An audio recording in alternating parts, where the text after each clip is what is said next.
Okay students, सो आज हम लोग जो है क्लास 11 का बिजनेस स्टडीज स्टार्ट करने वाले हैं। तुम लोग जो है अगर 10 साल पीछे जाओगी तो कहाँ पहुंच जाओगी? क्लास केजी या क्लास 1 में, राइट? जहाँ पे तुम लोग अपना स्टडी को शुरू की। तुम लोगों को कुछ नहीं आता था इंग्लिश के बारे में, ना ए आता था ना बी आता था।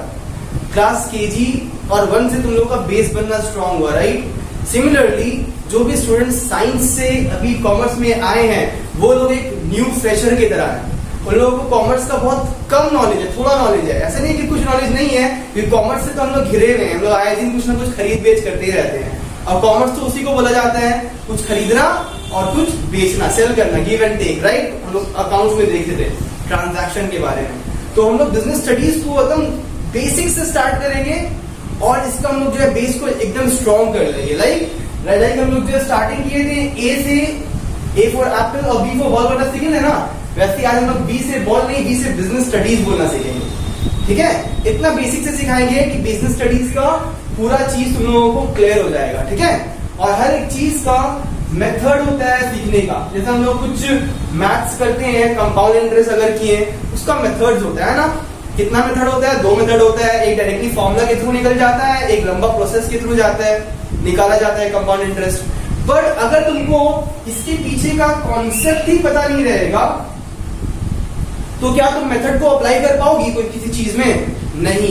हर एक चीज का कॉन्सेप्ट जानना बहुत जरूरी होता है। जैसे हम लोगों ने अकाउंट्स में तुम लोगों को सिखाया था उसका कॉन्सेप्ट, राइट? मैथ्स जानने के लिए 1 2 3 4 डिजिट्स जानना जरूरी है, राइट? इंग्लिश बोलने के लिए हम लोगों को अल्फाबेट जानना जरूरी है। सिमिलरली हम लोगों को बिजनेस स्टडीज के लिए जो है बिजनेस के बारे में जानना जरूरी है कि आखिरकार ये बिजनेस होता क्या है। हम लोग ने कॉमर्स में उन लोगों को पता होगा कि बिजनेस क्या होता है। हम लोगों ने पढ़ा है ह्यूमन एक्टिविटीज के बारे में। क्या होता है ये ह्यूमन एक्टिविटी? जो इंसान कुछ भी काम करता है, जैसे कि मैं अभी पढ़ा रहा हूं, ये ह्यूमन एक्टिविटी है ना। तो अभी चलकर आई ह्यूमन एक्टिविटी था ना। मूवीज देखते हैं हम लोग, गाना सुनते हैं, खेलते हैं, खाना खाते हैं, सोते हैं, नहाते हैं, कितना ही काम करते हैं सुबह से उठकर। सबसे सुबह उठ के सबसे पहला काम क्या करते हैं हम लोग? ब्रश करते हैं, फ्रेश हो जाते हैं, राइट? तो हम लोग कितना ही सारा काम करते हैं। पर ये ह्यूमन एक्टिविटीज 2 पार्ट में डिवाइडेड होता है, राइट? एक होता है इकोनॉमिक एक्टिविटीज और दूसरा होता है नॉन इकोनॉमिक एक्टिविटीज। जानती है उसका मीनिंग क्या होता है? इकोनॉमिक एक्टिविटीज से आदमी लोग पैसा कमाता है, मनी अर्न करता है। ठीक है, पापा के पास बड़ा घर है, बंगला है, गाड़ी है, कहां से वो आया? इकोनॉमिक एक्टिविटीज किए वो, तब आया उनके पास घर। ओके, उनके पास घर आया, गाड़ी आया, और भी कितना ही चीज एसेट में वो खरीद के रखे, उनका कितना वेल्थ क्रिएट हो जाता है ना। तो मनी अर्न करना और वेल्थ क्रिएट करना है अगर, तो आप इकोनॉमिक एक्टिविटी कीजिए। और अगर आप चाहते हैं नेकी कर दरिया में डाल, तो आप नॉन इकोनॉमिक एक्टिविटी कीजिए। आप सिर्फ और सिर्फ हेल्प कीजिए किसी को, बिना किसी फायदा का। कोई मोटिव नहीं है पैसा कमाना, सिर्फ मोटिव क्या है? हेल्प करना। कैसे? मम्मी आपके लिए खाना बनाई, पैसा मांगती है आपसे? नहीं मांगती है। आप गरीब को पैसा देते हैं दान, आप क्या उनसे कुछ सर्विस मांगते हैं? नहीं मांगते हैं। तो जो भी एक्टिविटीज आप कर रहे हैं जहां पे मनी अर्न करना मोटिव नहीं होता है, वेल्थ क्रिएट करना मोटिव नहीं होता है, आदमी क्यों करता है? जब पैसा आदमी नहीं कमाता है इससे, तो मन की संतुष्टि के लिए, राइट? पर्सनल सेटिस्फैक्शन के लिए। तो इसका एक और नाम है, इसको हम लोग जो है नॉन कमर्शियल एक्टिविटी भी बोल सकते हैं। नॉन इकोनॉमिक बोलिए या नॉन कमर्शियल एक्टिविटी बोलिए, एक ही बात है। और इकोनॉमिक एक्टिविटी को हम लोग कमर्शियल एक्टिविटी भी बोल सकते हैं। आए बात समझ में? There are 2 names for the same meaning. Okay, 2 names with same meaning. Clear है? तो हम लोग जब बिजनेस स्टडीज पढ़ रहे हैं, अभी मैं आप लोगों को कोई भी चैप्टर शुरू नहीं कराया, अभी हम लोग एक फर्स्ट चैप्टर शुरू करने वाले हैं। बट उससे पहले मैं सब्जेक्ट का नॉलेज दे रहा हूं कि हम लोग जो सब्जेक्ट को स्टार्ट करने वाले हैं वो आखिरकार है क्या। तो तो हम लोग जो पढ़ेंगे बिजनेस स्टडीज, वहां पे नॉन इकोनॉमिक एक्टिविटी का कोई रोल नहीं है। किसका रोल है? इकोनॉमिक एक्टिविटी का रोल है, जहां पे मोटिव होता है मनी अर्न करना और वेल्थ को क्रिएट करना, राइट? ये होता है ना। कैसे इकोनॉमिक एक्टिविटी में क्या होता है एक्चुअली में? कोई गुड्स को प्रोड्यूस किया जाता है ना, production of goods and services. खाली गुड्स नहीं, आदमी लोग खाली गुड्स नहीं ना खरीदता है, सर्विस भी खरीदता है। आप लोग आगे पढ़ रही हैं तो क्या हम कुछ गुड्स दे रहे हैं, सामान दे रहे हैं? नहीं, सर्विस मिल रहा है आप लोगों को, बदले में मुझे पेमेंट मिल रहा है। तो ये सर्विस भी चाहता है इंसान, गुड्स भी चाहता है। गुड्स क्या मतलब? थिंग्स। शर्ट खरीद लिया, फोन खरीद लिया, जूता खरीद लिया, बाइक खरीद लिया, कोई बहुत तरह का गुड्स होता है। हर आदमी का अलग अलग नीड्स होता है, राइट? उसके अकॉर्डिंगली प्रोड्यूसर लोग जो है कस्टमर के नीड्स के अकॉर्डिंगली प्रोडक्शन होता है। प्रोड्यूसर लोग गुड्स सर्विस को प्रोड्यूस करते हैं एंड उसको एक्सचेंज करते हैं। एक्सचेंज करना मतलब कि किसी को देना, फ्री में देते हैं क्या? नहीं, एक्सचेंज फॉर मनी, बदले में कस्टमर से पैसा मनी चार्ज करते हैं। आया बात समझ में? तो ये होता है इकोनॉमिक एक्टिविटी में, production of goods and service for with exchange of money. पैसा का बदले में सामान और सर्विस को दिया जाता है। यहाँ पे प्रोडक्शन करने का मेन मोटिव क्या होता है? मोटिव होता है कि प्रॉफिट कमाया जा सके, राइट? कोई भी बिजनेस करते हैं क्या? नुकसान करने के लिए करता है, प्रॉफिट करने के लिए करता है। मगर क्या हमेशा जो आदमी चाहता है उसको मिल जाता है क्या? नहीं मिलता है ना। तो यहाँ पे जो चांस है, रिस्क है कि लॉस भी हो सकता है। रिस्क है, हर बिजनेस में रिस्क रहता है कि प्रॉफिट आपका मोटिव जरूर है, मगर हो सकता है कि कुछ वजह से जो कि आपके कंट्रोल के बियॉन्ड है, उसकी वजह से आपको भारी नुकसान उठाना पड़े।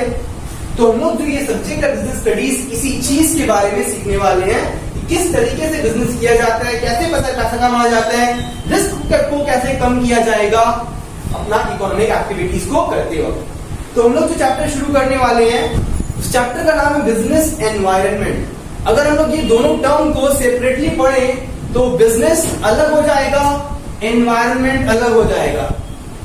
बिजनेस के बारे तो मैंने अभी बता ही दिया हूं, साइंस बैकग्राउंड के स्टूडेंट और कॉमर्स बैकग्राउंड के स्टूडेंट दोनों को पता चल गया है। और एनवायरनमेंट के बारे में तो सबको जानता ही है कि हमारे सराउंडिंग्स को एनवायरनमेंट कहा जाता है, इजंट इट? और जो मान लीजिए कि ये आप हैं अपने घर में, तो आपका एनवायरनमेंट क्या होगा? आपको जो सराउंड करके रखा है वो आपका एनवायरनमेंट होगा ना, जो कि आजकल थोड़ा ठीक नहीं चल रहा है। क्यों? क्योंकि बाहर से कुछ वायरस आपको अटैक करने की कोशिश कर रहे हैं और आपको बचना होगा। कैसे बचना होगा? अपने आप को इम्यून करके, राइट? तो कोई भी चैप्टर को देखिए, कहानी जो है आपकी बिजनेस एनवायरनमेंट से ही रिलेटेड है, मगर हम बुक के नॉलेज से नहीं, पर्सनल लाइफ के नॉलेज से पढ़ा रहे हैं। क्योंकि कोई भी चीज को बुक से पढ़ने से पहले अपना पर्सनल लाइफ से रिलेट करना बहुत जरूरी होता है। तो वो चीज क्या होता है, बिल्कुल भी टफ नहीं लगने लगता है और अच्छा से समझ में आने लगता है ना? तो ये जो है, हम लोग घर के अंदर रहते हैं, बाहर क्यों नहीं निकलते हैं ज्यादा? क्योंकि बाहर में खतरा है, राइट? डेंजर है, ऐसा कुछ है जो कि हम लोग के कंट्रोल के बियॉन्ड है। हम लोग उसको कंट्रोल नहीं कर सकते, हम लोग खत्म नहीं कर सकते हैं वायरस को, राइट? तो हम लोगों को खुद को, अपने आप को प्रोटेक्ट करना पड़ेगा। अब कैसे प्रोटेक्ट करेंगे? कैसे इम्यून हुआ जाएगा? हेल्दी फूड खाकर, राइट? प्रोटेक्शन के लिए हम लोग मास्क पहनते हैं आजकल, हैंड ग्लव्स पहनते हैं हम लोग, राइट? कितना ही कुछ करते हैं अपने आप को इस वायरस से प्रोटेक्ट करने के लिए। बिल्कुल इसी तरह आप ये चीज को बिजनेस मान लीजिए। जब भी आप ये चैप्टर पढ़ रही हैं बिजनेस एनवायरनमेंट, तो अपने आप को आपको कुछ अज्यूम करना पड़ेगा, अपने आप को उस जगह में रख कर देखना पड़ेगा। क्योंकि दूसरा का दुख देखकर उसका दुख के बारे में अंदाजा लगाना बहुत नहीं लगा पाएगा आदमी कि आखिरकार उसके अंदर क्या है। जो इंसान के ऊपर बीतता है वही समझ पाता है, राइट? तो इसी के लिए कोई भी चीज को पढ़ो, this not only for this subject, for all the subject. जो भी तुम लोगों का सब्जेक्ट है उसको पढ़ने से पहले अपने आप को उस जगह में रख लो, अकाउंट्स पढ़ लियो, अपने आप को एक अकाउंटेंट बना लो जो कि सारा ट्रांजैक्शन को रिकॉर्ड करता है। बिजनेस एनवायरनमेंट पढ़ रही है तो यहाँ तुमको क्या अज्यूम करना पड़ेगा कि तुम एक बिजनेस मैन या बिजनेस वुमेन, ठीक है। अब तुमको बिजनेसमैन की तरह सोचना है कि ये तुम्हारा बिजनेस है, बाहर से तुमको खतरा आ रहा है क्या? कुछ आ रहा है ना? किस तरह का खतरा आ रहा है? तुम्हारा कॉम्पिटिटर्स का, बहुत सारा कॉम्पिटिटर्स बाहर में होंगे जो कि तुम्हारे तरह प्रोडक्ट्स बना रहे होंगे, राइट। तुमको उससे एक कदम आगे रहने के लिए उनसे कुछ अच्छा टेक्निक्स निकालना पड़ेगा। सिमिलरली अपने आप को प्रोटेक्ट करने के लिए तुम जो चीज करती हो, एक बिजनेसमैन की तरह तुमको अपना बिजनेस को प्रोटेक्ट करने के लिए वही सब चीज करना पड़ेगा जो बाहर से तुमको खतरा दे रहा है, डेंजर दे रहा है। क्योंकि बाहर से दो चीज आता है, एक होता है अपॉर्चुनिटी जो कि तुमको आगे बढ़ाने में हेल्प करता है, तुम उसको पहचान लिए हो तो, और दूसरा होता है थ्रेट्स। ये दो चीज बाहर से तुमको मिलता है, ठीक है। तो ये अपॉर्चुनिटी को आदमी चाहता है ग्रैब कर ले, और थ्रेट्स को चाहते हैं कि उससे बचे, प्रोटेक्ट करे अपने आप को, राइट। सो बाहर के जो ये बिजनेस अगर है तो उसके बाहर जो रहने वाला सराउंडिंग है उससे कहते हैं बिजनेस का एनवायरनमेंट। ये प्रैक्टिकल लाइफ का चीज हो गया। अब इसी को अगर बिजनेस से रिलेट करते तो बिजनेस का एनवायरनमेंट क्या होगा? The surrounding in which the business exist. जिस सराउंडिंग में तुम्हारा बिजनेस एग्जिस्ट कर रहा है उसी बिजनेस का एनवायरनमेंट कहते हैं। अब तुम अकेले तो एग्जिस्ट नहीं करोगे ना, तुम्हारे आजू बाजू कितने ही लोग होंगे। तो अगर इमेजिन करो आंख बंद करके, तुम्हारे एक मार्केट में शॉप है, तो तुम्हारे आजू बाजू कितने लोग पाए जाएंगे? तुम्हारे कस्टमर्स होंगे जो तुम्हारे शॉप में आके तुम्हारा प्रोडक्ट खरीदेंगे, तुम्हारे कॉम्पिटिटर्स होंगे जो तुमको पीछे करना चाहेंगे, तुमसे बेटर प्रोडक्ट देना चाहेंगे, राइट। तुम्हारे सप्लायर्स होंगे जो तुमको रॉ मटेरियल सप्लाई करेंगे जिसके हेल्प से तुम प्रोडक्शन कर पाओगे, राइट। तो बहुत सारे लोग तुम्हारे एनवायरनमेंट में पाए जाते हैं जो कि तुम्हारा सक्सेस के लिए उन लोगों का बहुत बड़ा रोल होता है। तुम अगर सक्सेसफुल होगे तो तुम अकेले नहीं हो पाओगे, दूसरा का हेल्प चाहिए होगा, तो वो लोग होंगे। बिना कस्टमर्स का तुम प्रॉफिट कमा पाओगे क्या? और बिजनेस का सक्सेस कैसे मेजर किया जाता है? उसके प्रॉफिट अर्निंग कैपेबिलिटी से। जितना प्रॉफिट कमाएगा एक बिजनेस, बोला जाएगा कि वो बिजनेस उतना सक्सेसफुल है। अगर वो लॉस करेगा तो वो फेलियर है। तो सक्सेस कैसे कमाया जाएगा? अपने आप को बेचोगे, अपने आप से प्रॉफिट कमाओगे? नहीं, कस्टमर्स को जरूरत पड़ेगा ना। तो कस्टमर्स जो हो गए वो तुम्हारे एनवायरनमेंट में पाए जा रहे हैं। तो हर वो लोग जो तुम्हारे बिजनेस के बाहर पाए जा रहे हैं, एक्सटर्नल टू योर बिजनेस है। बिजनेस के बाहर, एक्सटर्नल है, उसके अंदर नहीं है। बिजनेस के अंदर भी कुछ लोग होते हैं, ठीक है। तो अगर ये तुम्हारा बिजनेस है तो बिजनेस के अंदर भी कुछ लोग होंगे जो तुम्हारा मोटिव को पूरा करने के लिए, तुमको सक्सेसफुल बनाने में कुछ रोल प्ले करेंगे। जैसे कि खुद तुम जो बिजनेस के ओनर होते हैं वो चाहते हैं ना कि उसका बिजनेस सक्सेसफुल हो। उन्हें और हम लोग क्या बोलते हैं? उन्हें हम लोग एम्प्लॉयर भी बोलते हैं या ओनर बोलते हैं, उसे शेयर होल्डर भी बोला जाता है। इस टर्म्स के बारे में मैं समझाऊंगा कि ये सब लोग होते कौन है। ये लोग एक्चुअली में स्टेक होल्डर्स होते हैं। इसके बारे में डिटेल डिस्कशन हम लोग करेंगे अपने नेक्स्ट क्लास में। तो ये बिजनेस के अंदर का बिजनेस है, तो उसके अंदर लोग कौन कौन लोग पाए जाते हैं? बिजनेस के ओनर हो गए, बिजनेस के एम्प्लॉयर हो गए, और उन्हें लोग शेयर होल्डर भी कहते हैं। ये बिजनेस के अंदर पाए जाते हैं। और भी कौन लोग होते हैं? एम्प्लॉइज होते हैं ना, जो वर्क करते हैं, हार्ड वर्क करते हैं। इन्हीं की वजह से तो बिजनेस सक्सेसफुल होता है, वरना ओनर लोग तो सिर्फ उन लोगों को मैनेज करते हैं, मैनेजर्स कहा जाता है उन लोगों को, राइट। एम्प्लॉइज लोग इतना हार्ड वर्क करते हैं, और जो बिजनेस का ऑब्जेक्टिव होता है, ऑर्गेनाइजेशनल गोल होता है, उसे अचीव करने में इन लोगों का बहुत इंपॉर्टेंट रोल होता है। ओके, सो ये हो गए हैं हमारे बिजनेस के इंटीरियर पे, इंटरनल। अब हम लोग बात करते हैं बिजनेस के एनवायरनमेंट के बारे में। बिजनेस के एक्सटर्नल कौन कौन लोग पाए जा रहे हैं? बिजनेस के सराउंडिंग में हमारे होते हैं कस्टमर्स।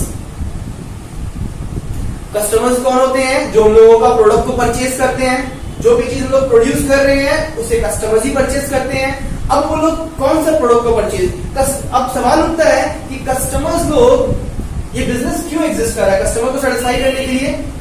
तो कस्टमर्स लोग बिजनेस से क्यों खरीदते हैं? अपने आप क्यों नहीं बना सकते उस चीज को? इसको हम लोग एक कहानी के थ्रू समझते हैं, ठीक है, कि आखिरकार यहाँ बिजनेस का रोल क्यों है? कस्टमर्स बिजनेस से ही क्यों खरीदते हैं? अपना चीज को खुद क्यों नहीं बना सकते हैं? थोड़ा पीछे चले जाइए पास्ट में और सोचिए, अगर ये आपका घर है और इसके अंदर आपके फैमिली रहते हैं, तो आपको अच्छा खाना चाहिए होगा तो आपकी मम्मी बना सकती है, राइट। मगर कपड़ा का नीड्स जो होता है, क्या आप जो कपड़ा पहनते हैं वो खुद से बनाते हैं? नहीं। आप जो शूज पहनते हैं क्या वो खुद बनाते हैं? तो ऐसा ऐसा बहुत सारा चीज होगा जो कि आपको इंटरनली नहीं मिल पाएगा।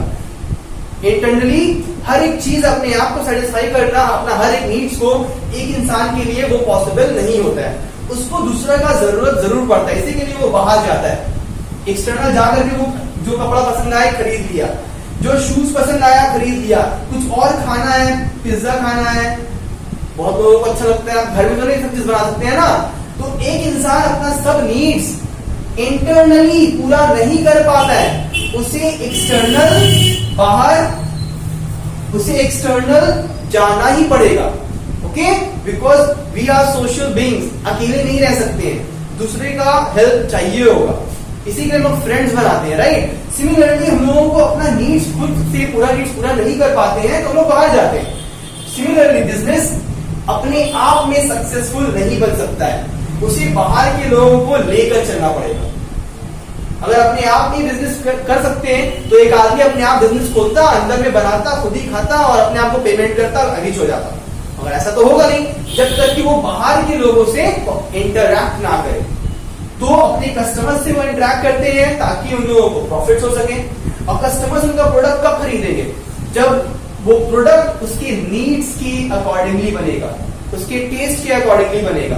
तो जो भी लोग बाहर पाए जा रहे हैं एक्सटर्नल है, भले एक्सटर्नल है, बट इन लोगों का बहुत इंपॉर्टेंट रोल है बिजनेस के सक्सेस के लिए या बिजनेस के फेलियर के लिए।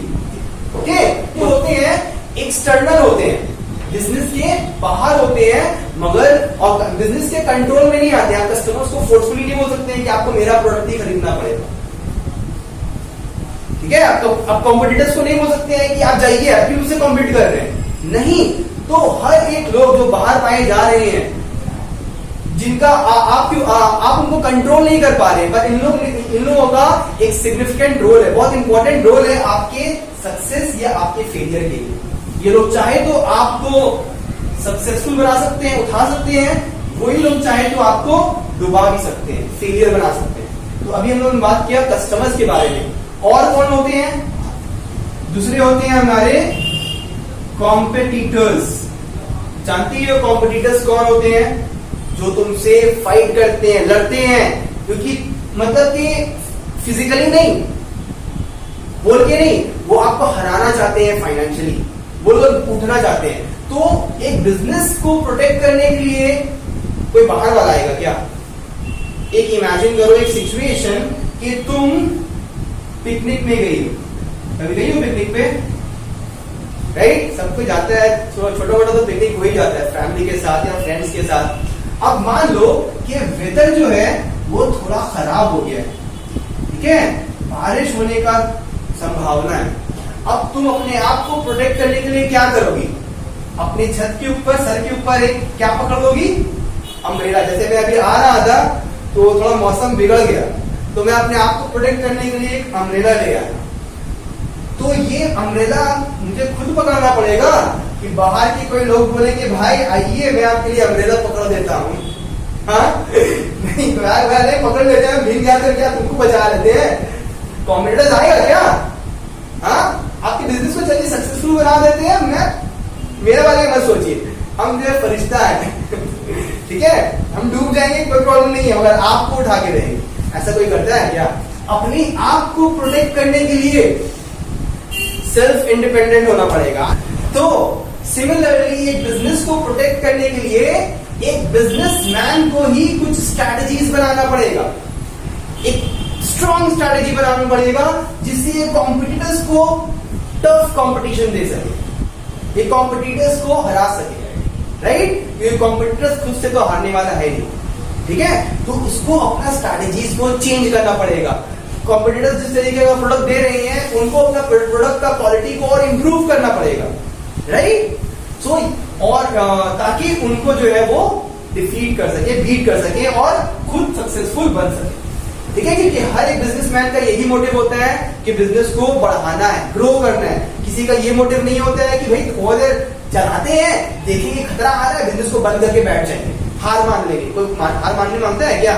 नहीं, हर कोई जो है अपना लास्ट ब्रेथ तक जो है लड़ना मांगता है कि मुझे जो है आगे बढ़ना है, राइट। तो ये एक बिजनेसमैन के तरह सोचना पड़ेगा। तो ये सब चीज के बारे में तुम लोग अच्छे से समझ पाओगी जब तुम लोग अपने आप को उस पोजीशन में रख कर देखोगी। तो जब भी ये चैप्टर पढ़ो अपने आप को एक बिजनेसमैन या बिजनेस वुमन समझो। आया बात समझ में? तो ये दो लोगों के बारे में बात किया। ऐसे ऐसे बहुत सारे लोग होते हैं जो कि हमारे एक्सटर्नल पाए जाते हैं, जिनको हम लोग कंट्रोल नहीं कर पाएंगे, हम लोग के कंट्रोल के बियॉन्ड होते हैं, क्योंकि हम लोग एक्सटर्नल है, हम लोग उसी चीज को कंट्रोल कर पाएंगे जो हमारे इंटरनल पाए जाते हैं। एम्प्लॉइज ठीक से काम नहीं कर रहे हैं, हम लोगों को ट्रेनिंग देंगे, फिर भी ठीक से काम नहीं कर रहे हैं, वो लोगों को काम से निकाल देंगे। शेयर होल्डर तो देखेगा कि लॉस हो रहा है तो वो शेयर्स को बेच के भाग जाएगा, राइट। अपने अंदर की चीज को कंट्रोल में होता है, मगर जो एक्सटर्नल चीज होता है वो बियॉन्ड आवर कंट्रोल होता है।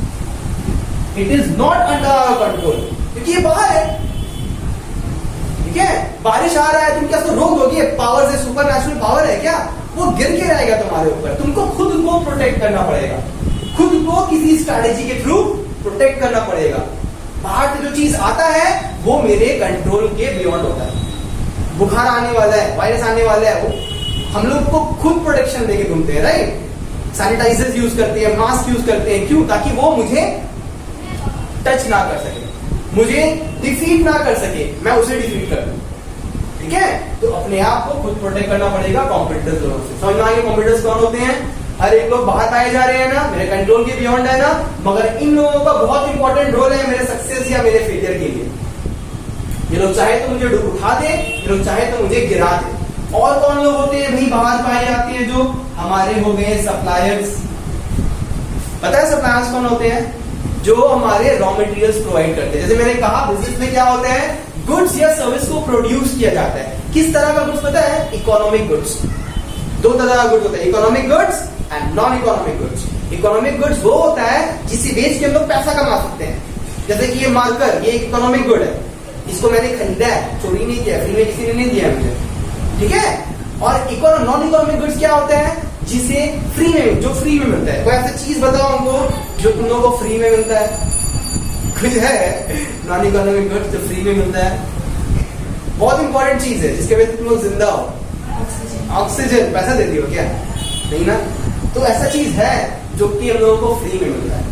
बट यहाँ जब हम लोग बात कर रहे हैं बिजनेस के बारे में, यहाँ पे नॉन इकोनॉमिक गुड को क्रॉस नो, यहाँ पे सिर्फ और सिर्फ बात होएगा इकोनॉमिक गुड्स का। तो जब इकोनॉमिक गुड्स को तुम प्रोड्यूस करती हो, मान लो कि मैं ये शर्ट का मैन्युफैक्चरर हूँ, तो ये शर्ट बनाने के लिए मुझे क्या क्या चीज की जरूरत पड़ेगा?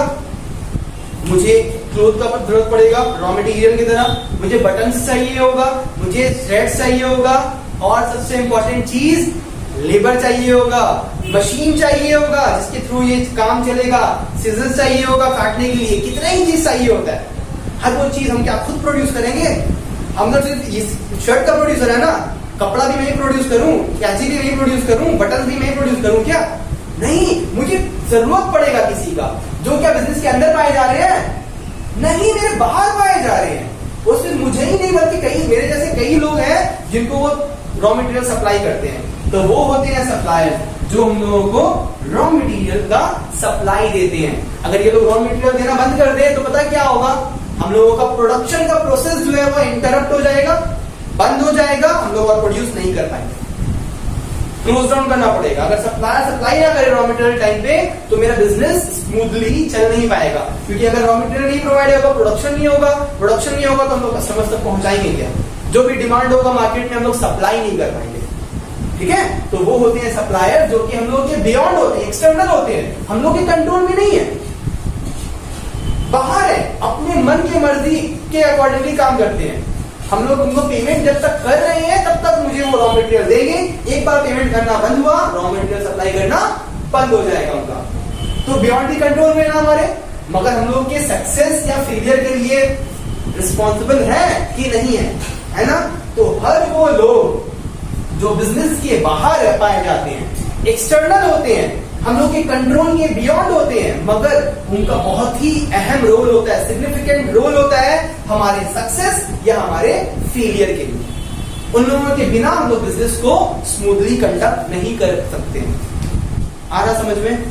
तो ये मैंने 3 लोगों के बारे में बात किया है, ऐसे ऐसे और भी बहुत सारे लोग हैं। एक हो गए हमारे गवर्नमेंट साहब, गवर्नमेंट जानते हैं कौन होते हैं, जो कि कंट्री का रूल्स पॉलिसीज लॉज बनाते हैं, राइट। आए दिन लॉज चेंज होता रहता है ना। कल तक नॉर्मल था, आज जीएसटी स्टार्ट हो गया। कल तक वैट चल रहा था, अभी जीएसटी लागू हो गया। कल तक 1000 का नोट चल रहा था, रात खत्म हुआ, सुबह हुआ तो वो बैंड हो गया, नया नोट्स आ गया मार्केट में।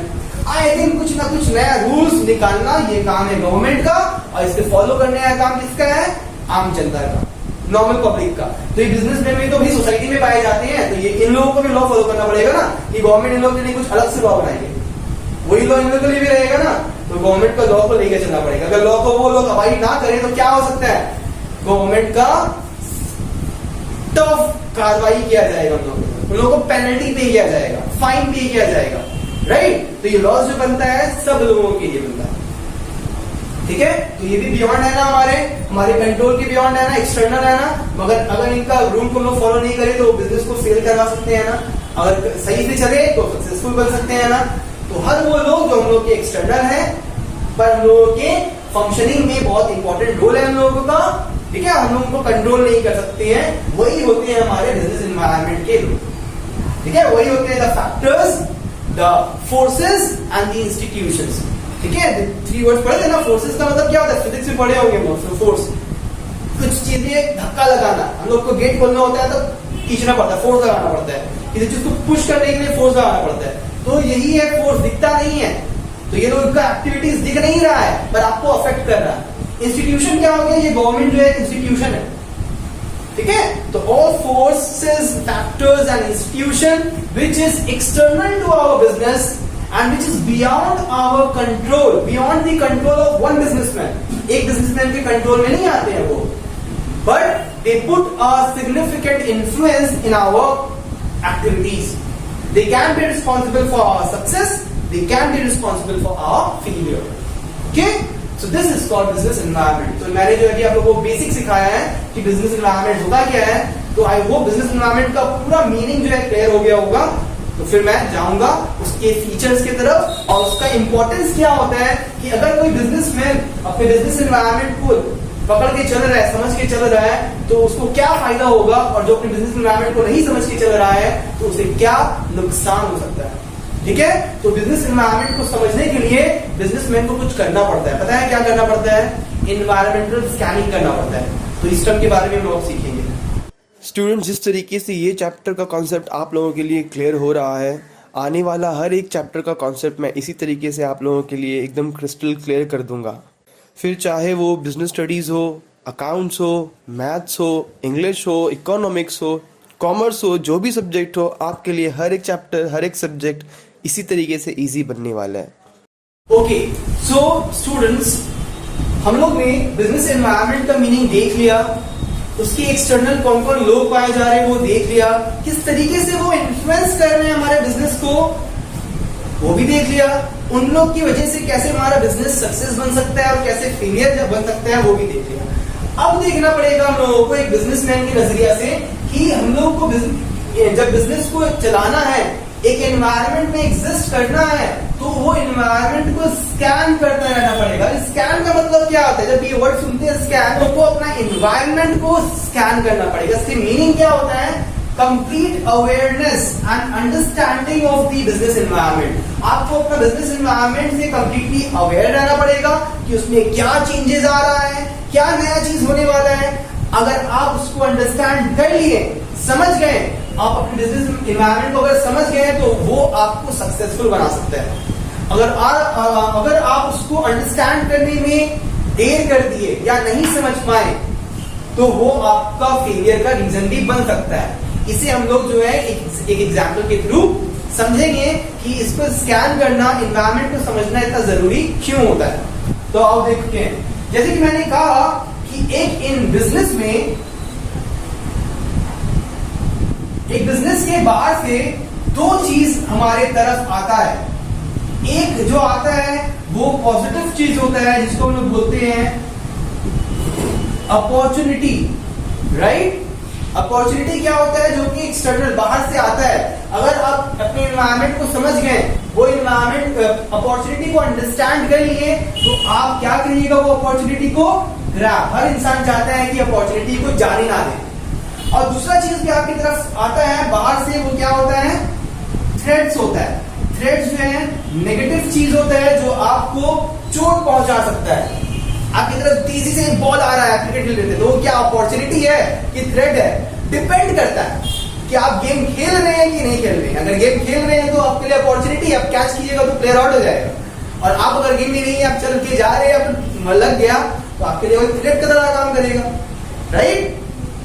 थ्रेट से आदमी बचना चाहता है, प्रोटेक्ट करना चाहता है अपने आप को, अपॉर्चुनिटी को आदमी जो है ग्रैब करना चाहता है, ठीक है। अब इस चीज को समझने के लिए एक एग्जाम्पल लेंगे और इस चीज को एकदम अच्छे से समझेंगे, ठीक है, कि इन्वायरमेंटल स्कैनिंग इतना इंपॉर्टेंट क्यों होता है। इन्वायरमेंटल स्कैन करना बहुत जरूरी होता है। अपने इन्वायरमेंट में जहां पे एग्जिस्ट कर रहे हो उसको स्कैन करना क्यों जरूरी होता है, क्योंकि ये इन्वायरमेंट हर वक्त जो है वो चेंज होता रहता है, राइट। डायनेमिक है इन्वायरमेंट, रोजाना चेंज होता है, कुछ ना कुछ चेंजेस आता है। जैसे कि अभी क्या चल रहा है, ये पेंडेमिक का माहौल चल रहा है, राइट। कोरोना वायरस आ गया, लॉकडाउन हो गया, राइट। सो ऐसे में हम लोगों को पता था क्या कि ऐसा भी कोई चीज हम लोग को फेस करना पड़ेगा अपनी लाइफ में, कभी इमेजिन की थी, मगर आ गया ना, इन्वायरमेंट चेंज हुआ ना। अब आने वाले टाइम में और क्या देखने को मिलेगा पता नहीं हम लोग इमेजिन भी नहीं कर सकते हैं, हम लोग सिर्फ प्रेडिक्ट कर सकते हैं, राइट। सो ये चेंजेस जो है वो हर वक्त आता रहता है, और जो इंसान वो चेंजेस को पहचान लिया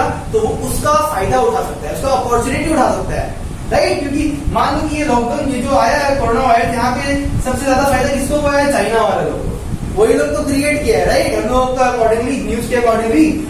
तो वो लोग जो है पता था कि ऐसा चीज होने वाला है, तो वो ऑलरेडी से किस चीज का प्रोडक्शन बढ़ा के रख दिया, मास्क, हर वो चीज, सैनिटाइजर जो हम लोग यूज कर रहे हैं। तो वो पहचान लिया था कि ये सब चीज का demand in near future arise होने वाला है, मगर बाकी लोग जो है इसकी इंपॉर्टेंस के बारे में समझ नहीं पाए थे, तो उन लोगों ने नहीं कर पाया। तो जो लोग उसका चेंजेस को पहले पहचान लेते हैं कि ये होने वाला है और उसके अकॉर्डिंगली वो रिएक्ट करते हैं, वही लोग होते हैं सक्सेसफुल पीपल, वही लोग होते हैं सक्सेसफुल बिजनेसमैन। तो बिजनेसमैन लोगों को हमेशा जो है अलर्ट रहना पड़ता है, अपने एनवायरनमेंट के साथ जो हमेशा इंटरैक्ट करना पड़ता है, कस्टमर से हमेशा इंटरैक्ट करना पड़ता है कि क्या नीड्स उन लोगों का चेंज हो रहा है। आज कुछ और नीड्स था, कल कुछ और नीड्स हो जाएगा, नया मूवी निकलेगा, एक हीरो पे जो फटाफट शर्ट नहीं किया जाएगा, अब वही फैशन बन जाएगा, है ना। कल तक जो चीज आप लोग फेंक रहा था, आज वो चीज पहनना शुरू कर देगा। फटा हुआ जीन्स है, गोल्ड जीन्स पहनते हैं हम लोग, पहले आप लोग क्या करता था पता है, फेंक देता था, फट गया फेंक दो। अभी आप लोग नया ला कर इसको जो है काट की जो है इसको बनाते हैं डिजाइन पे, क्यों? क्योंकि वो फैशन में आ गया है, प्रोड्यूसर्स लोग उसके अकॉर्डिंगली रिएक्ट कर रहे हैं, क्योंकि environment keeps on changing, always keeps on changing, ठीक है। तो अभी हम लोग एक एग्जांपल देखेंगे और सीखेंगे कि ये चेंज कैसे होता है और ये चेंज के अकॉर्डिंगली रिएक्ट करना इतना जरूरी क्यों है। तो जैसे कि एक मार्केट है और ये मार्केट में बहुत सारा शॉप है, ठीक है, और ये शॉप में से एक शॉप जो है तुम्हारा है, ये दुकान का नाम है सुमेराज शॉप, ठीक है। और यहाँ पे और भी बहुत सारे शॉप है, एक्स वाई जेड ए, सब आदमी लोगों का नाम है, उन लोगों का शॉप का नाम है, ठीक है, शॉर्ट में रखिए। अब ये लोग जो है सिमिलर तरीके का प्रोडक्ट बेच रहे थे, तो वो लोग क्या हुए, एक दूसरे के कॉम्पिटिटर्स हुए, राइट। ये भी टी शर्ट पे डील कर रहा था, ये भी शर्ट्स पे डील कर रहा था, बहुत सारे शर्ट्स एंड टी शर्ट तो डिफरेंट हुआ, भाई क्लोथिंग ही ना है, तो कॉम्पिटिटर्स ना हुए। ये तुम्हारा भी जो थी साड़ी पे डील कर रही थी, इसकी दुकान में टी शर्ट भी मिलता था, वेस्टर्न और इंडियन दोनों में वो डील कर रही थी। उसको मालूम था कि कस्टमर यहाँ के थोड़े इंडियन भी है, मिक्सचर है, राइट, थोड़े से वो वेस्टर्न कपड़ा पहनते हैं, थोड़े से इंडियन कपड़ा पहनते हैं, सब रख रही थी वो। ये भी वैसी पैंट का इसका दुकान था, राइट, यहाँ पे जो है इसका शू का शॉप था। इस तरीके से ये लोगों का मार्केट चल रहा था नॉर्मली।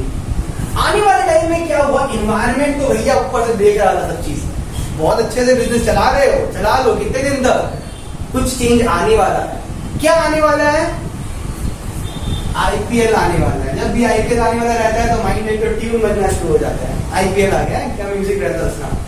तो ये आईपीएल जब आया तब सुनहरा के माइंड में कुछ आइडिया आया कि लोग जो है अब अपने आप को विराट कोहली समझना शुरू कर देंगे, MS धोनी समझना शुरू कर देंगे, राइट? अपने आप को क्रिकेटर्स समझना शुरू कर देंगे और छोटे छोटे बच्चे लोग भी उस चीज का डिमांड करेंगे जो कि IPL में चलता है, जर्सीज। एग्जैक्टली, जर्सीज पहनना शुरू कर देंगे हर एक टीम का।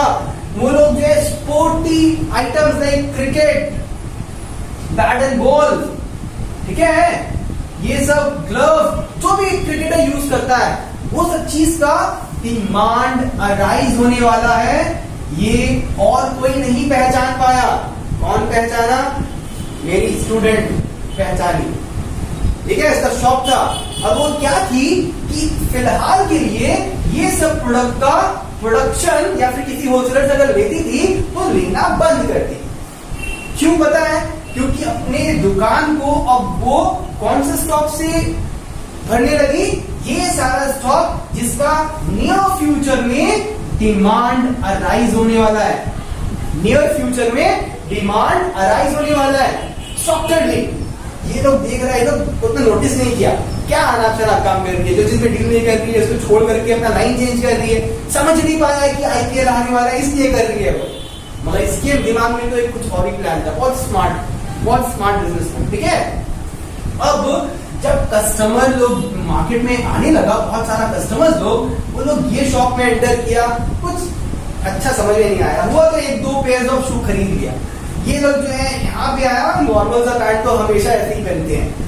ये लोग जब इसके शॉप में एंटर किया, वैरायटी ऑफ प्रोडक्ट्स, कैसा नॉर्मल नहीं, सारा स्पोर्टी आइटम्स देख करके वो लोग जो है इम्प्रेस हो गया। वाओ, हम लोग तो अभी अपने एरिया में जो है IPL स्टार्ट करने वाले थे, राइट? होता नहीं, छोटे छोटे सबको अपना अपना टीम बना के निकल जाते हैं, विराट कोहली का जर्सी डाल करके अपने आप को समझता है कितना बड़ा क्रिकेटर है। तो वो लोग जो है कि ये तो मेरा नीड्स का सामान मिल रहा है यहाँ पे, हम लोग तो ये चाहिए। एक टीम में कितना प्लेयर होता है? 11। ऐसा कम से कम 2 टीम तो चाहिए एक मैच खेलने के लिए। 22 ये लोग आया और 22 प्लेयर्स के लिए ऑर्डर देकर चला गया। देख रही हो, ये लोग जो 1 पेयर 2 पेयर में डील कर रहा है, इसका तो मतलब स्टार्ट भी नहीं हुआ है, इनॉग्रेट भी नहीं हुआ था, और ये लोग भी वैसे ही छोटा मोटा बिजनेस मतलब कर रहा है। बिजनेस है बड़ा, शॉप है बड़ा, सेल नहीं हो रहा है। क्यों? क्योंकि वो लोग पहचान नहीं पाया कि कस्टमर का नीड आखिर क्या था, और ये पहचान गई थी, है ना, स्मार्ट थी। तो ये जो है अभी बैठे बैठे जो एक दिन में 22 लोगों के लिए आइटम्स जो है पैक करके वो लोग को दे दी, अच्छा खासा रकम कमा ली। ये लोग गया, बोला कि ये मार्केट में कोई और शॉप में नहीं, बल्कि ये शॉप में तुमको सारा सामान मिल जाएगा, जो तुम लोग भी जाके खरीद लो अपनी टीम के लिए। इसके रेफरेंस से और भी 5-10 टीम आ गया। सोच रही हो कितना सेल हुआ होगा इसका? बहुत सेल की, पूरा रेवेन्यू जनरेट करके एकदम खुश बैठी है। ये लोग जो है बेचारा लोग देख करके जेलस फील कर रहे हैं। 1 हफ्ता गुजरा, 2 हफ्ता गुजरा, ये लोग अभी तक पहचान ही नहीं पाया कि इतना से आखिरकार क्यों हो रहा है। फिर लोग के माइंड में आया, अच्छा मैंने टीवी में एडवर्टीजमेंट देखा था, IPL नेक्स्ट वीक से स्टार्ट है, अगला हफ्ता IPL शुरू होने वाला है, इसी के लिए लोग इतना खरीद रहे हैं। अब ये लोगों का माइंड में बत्ती जला, दिमाग की बत्ती जल गई, और ये लोग क्या किया कि इसको चीटिंग करके ये लोग भी अपने शॉप में स्टॉक करना शुरू कर दिया, वही सब सामान जो कि ये पहले 3 वीक्स पहले कर चुकी है। ये भी किया, ये भी किया। अब तुम सोचेंगे तो कॉम्पिटिटर तो बढ़ गया भाई। जब तक ये लोग मार्केट में आया कंपटीशन देने के लिए, ये अच्छा खासा रेवेन्यू जनरेट करके आराम से सेटिस्फाइड बैठी है। आओ कितना बेचोगे। अब ये लोग स्टार्ट किया भी है, तो ये लोग का ऐसा नहीं है कि कुछ सेल नहीं हुआ, मगर कंपेयरिंग टू बहुत लो रेवेन्यू जनरेट हुआ। पता है क्यों? क्योंकि ये लोग इन्वायरमेंटल को ठीक से स्कैन नहीं कर पाए। कितना इंपॉर्टेंट टर्म है इन्वायरमेंटल स्कैनिंग। देखने में तो छोटा लग रहा है, मिलता जुलता लग रहा है, सर बिजनेस इन्वायरमेंट तो समझ गया वही होगा, नहीं। इन्वायरमेंटल स्कैनिंग का मतलब होता है कंप्लीट अवेयरनेस, पूरा तरीके से समझ जाना कि इन्वायरमेंट में क्या हो रहा है, क्या चेंजेस आने वाला है इन नियर फ्यूचर। अगर पहले से पहचान ली इस चीज को, तो तुमको जीतने से कोई XYZ नहीं रोक सकता। ठीक है, आई होप ये एग्जाम्पल के थ्रू तुम लोग को बिजनेस इन्वायरमेंट का मीनिंग, इन्वायरमेंटल स्कैनिंग का इंपॉर्टेंस समझ में आ गया होगा। अगर ये समझ में आ गया है तो तुम लोग का चैप्टर समझ लो पूरा क्लियर है। जो भी पॉइंट समझाएंगे ना, तो ये चीज अगर समझ में आ गया तो कोई भी पॉइंट लोग इजीली समझ जाओगे, ये चैप्टर में और कुछ है ही नहीं, इजी। ठीक है, तो ये है हमारा बिजनेस स्टडीज और ये बिजनेस स्टडीज का पहला chapter business environment. Thanks. So students, आज की वीडियो में इतना ही। अगर आपको वीडियो पसंद आया हो तो वीडियो को लाइक, कमेंट और अपने फ्रेंड्स के साथ शेयर करना ना भूलें। चैनल को सब्सक्राइब कर लें सो दैट आपके पास लेटेस्ट वीडियोस का नोटिफिकेशन आता रहे। Thanks for watching this video.